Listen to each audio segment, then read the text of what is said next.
Hello everyone, my name is Connor and I am the Music Fanatic, and welcome to part 3 of my favorite albums per year per decade list.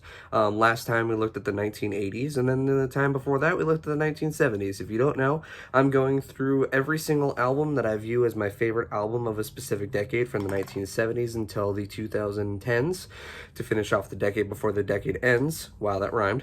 But yeah, so today is probably going to be my favorite video of all of these because the 1990s was not only the decade that I was born, it's also my favorite decade in music and had some of my favorite bands release some of my favorite albums of all time. So let's not waste any more time and get to the year 1990. In every decade, there's what I like to call the dud year. The dud year in a decade is where not a lot of good music came out, not really all that many notable albums came out, and just kind of a dud for a year. And if anything, for some reason, the year 1990 was that year for the 1990s. In the 1980s, that year was 1995. In the 1970s, that was 1974. In the 1990s, they started off the decade with the year 1999 as the dud year, as I like to call it. That being said, some notable albums were released by bands. One in particular, Seasons in the Abyss, was released by Slayer, and it's my favorite Slayer album. Rust in Peace was released by Megadeth, which is one of the best metal albums of all time. Violator was released by Depeche Mode, the album that basically changed what Depeche Mode would sound like. But my pick for the year 1990 is an album that basically changed the way metal would sound in the decade. It brought these new grooves in, it brought this new way of metal sounding, had a different feel to it. And of course, if you know what I'm talking about, I am speaking, of course, of the album Cowboys from Hell by Pantera. This album is heavy as fuck, even for the time. Now, sure, Pantera would get heavier as years would go on. They nearly go death metal by the time that they finished off their career. But this is the album that basically started the career for Pantera and nearly shaped the way that metal would sound in the 1990s. So many different grooves, so many different... it was thrashy, but it was melodic at the same time, with songs like Cowboys from Hell, Primal Concrete Sledge, Psycho Holiday, Cemetery Gates, Domination, just song after song. This album is one of my favorite albums by Pantera, and it's my pick for the year 1990. So 1991 is a bit of an easy choice, but other albums came out that year that were actually pretty notable, to be honest, too. Those, of course, being Gish, the first album by the Smashing Pumpkins, the Black Album by Metallica, Blood Sugar Sex Magic by the Red Hot Chili Peppers, and how could we forget about 10 by Pearl Jam? But one album that sticks out in particular is no shit, it's Nevermind by Nirvana. This album changed the way music would sound in the 1990s. When Smells Like Teen Spirit came out as a single, the 90s were born as music, as far as I'm concerned. This album is just full of non-stop gem after gem. It's an amazing album. It's an album that everybody should own in their collection if they don't have it. You should definitely listen to it. It's one of the greatest albums of all time, one of my favorite albums of all time, and in my opinion, probably the best album of the entire decade. We saw the second studio album by the band Alice in Chains entitled Dirt, which is my favorite album by them. We saw the second studio album by my favorite band of all time, Green Day, with their album Kerplunk.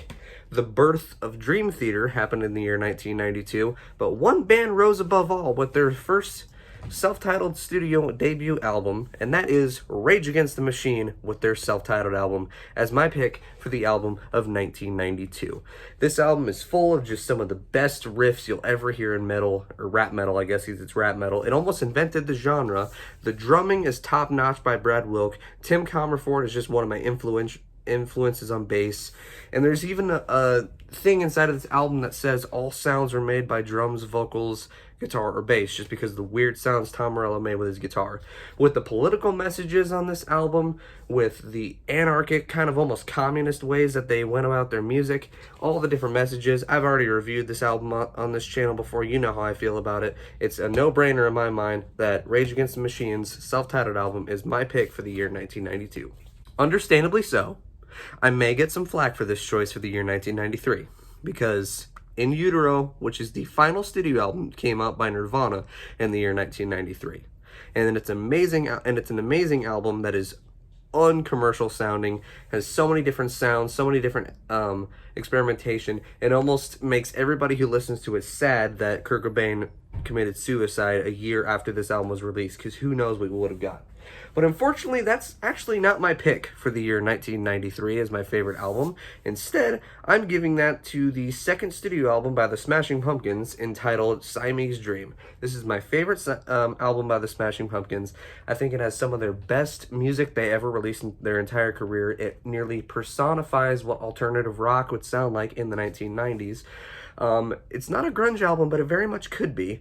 But yeah, everything about this album I love. My favorite song off this album is the song Mayonnaise, which is my favorite song by the Smashing Pumpkins, but songs like Today, Soma, Silverfuck, Disarm, Quiet, Cherub Rock, so many songs are great off this album, and it's just one of, if not my favorite, alternative rock albums nearly of all time.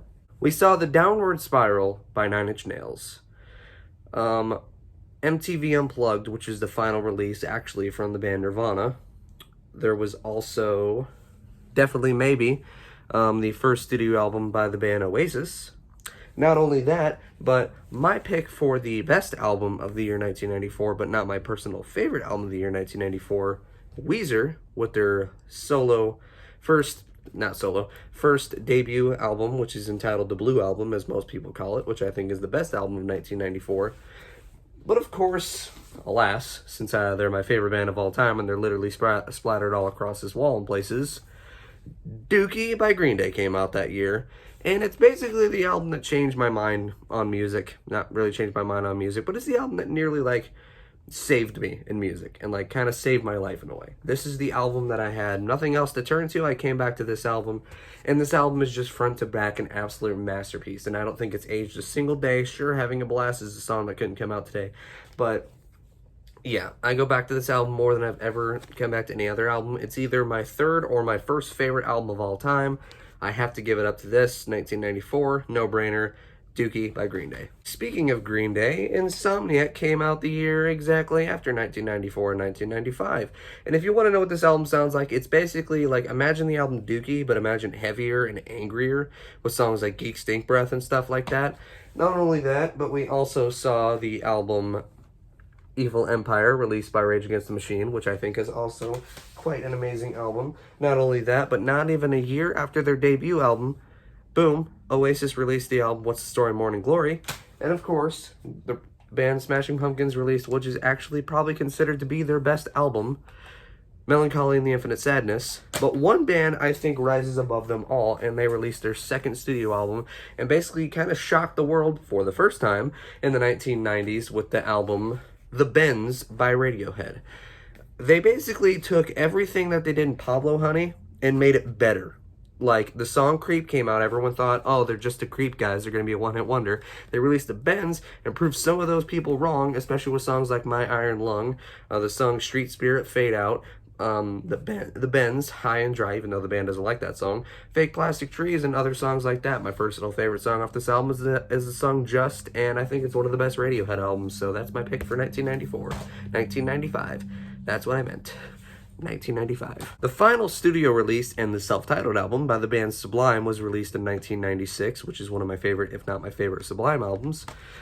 Enema by the band Tool came out that year. Also, Undertow came out in the year 1993. Forgot to mention that one. Enema came out in the year 1996, and it's one of my favorite albums by Tool. But I mentioned in the year 1994, this band released their first album, which is a self-titled album. It's also a colored album.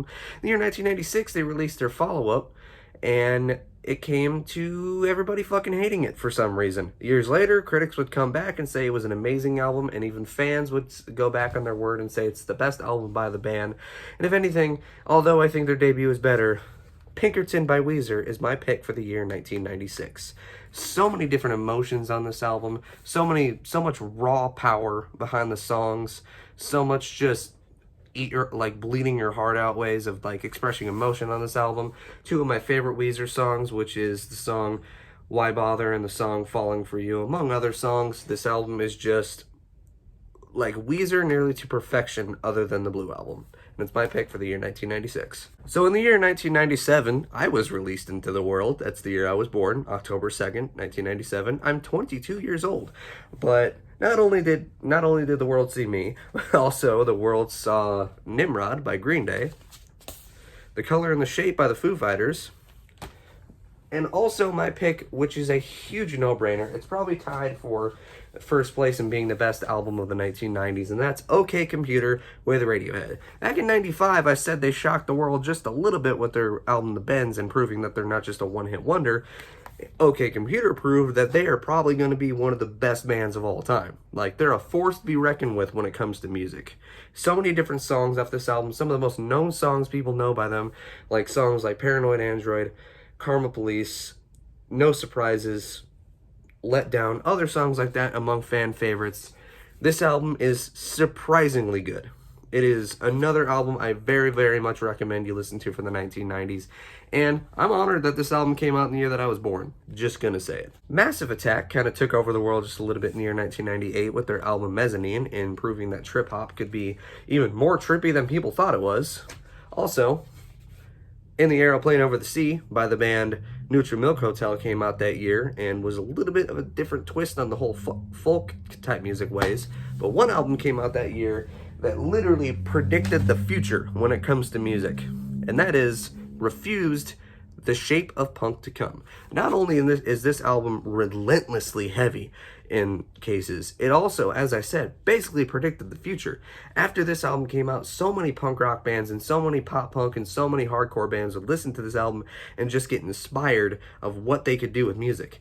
In fact, Mike Shinoda of Linkin Park fame even said if it wasn't for Refused, there would be no Linkin Park. And I love Linkin Park, so you bet I can get behind that. But yeah, just so many different sounds off this album of how heavy it is, the jazz influence that's on this album, the electronic stuff that's on this album. Just back to front, this album is an absolute masterpiece, and it's my pick for the year 1998. The final official studio album by the band Rage Against the Machine, entitled The Battle of Los Angeles, was released in the year 1999. But I'm a bit conflicted with my choice for this one, because two insanely important albums in my life came out in the year 1999 that shaped my mind and the way I listen to music. And those two albums are Californication by the Red Hot Chili Peppers, which is my favorite Red Hot Chili Peppers album, and it's the album that is by them that I go back to more than anything, and just love this album. It has some of their best work. But Enema of the State by Blink-182 came out that year. And this is the first album I ever listened to in my life, and I have loved it ever since. So I'm kind of conflicted between these two, but I think I've made up my mind. This is the best album of 99. This is my favorite album of the year 1999. So, thus concludes my list of my favorite albums from the year 1990 until the year 1999. My favorite album of this decade is a no-brainer. It is Dookie by Green Day. But in my own honest opinion, objectively the best album of this decade is nearly a two-way tie between OK Computer and Nevermind. But Nevermind wins. Reason why? If it wasn't for Nevermind, we probably would have never got an OK Computer. So, best album of the 1990s is Nevermind by Nirvana. Favorite album of the 1990s is Dookie by Green Day. Thank you for watching this video. Thus concludes my list of my favorite albums of the 1990s per year. If you enjoyed this video, hit that like button, hit that subscribe button in the comment section below. Leave me suggestions of albums that you would like me to review, or just other video ideas you'd like me to make, and I will try my best to get to them. Next video will be a video that is probably objectively mostly my own opinion, because it's the decade I grew up in, and that is the 2000s. So stay tuned for that, and then stay tuned for the end, which is going to be the 2010s. Thank you for watching this video. 3, 2, 1, I'm done. Subscribe. Join me next time for the 2000s.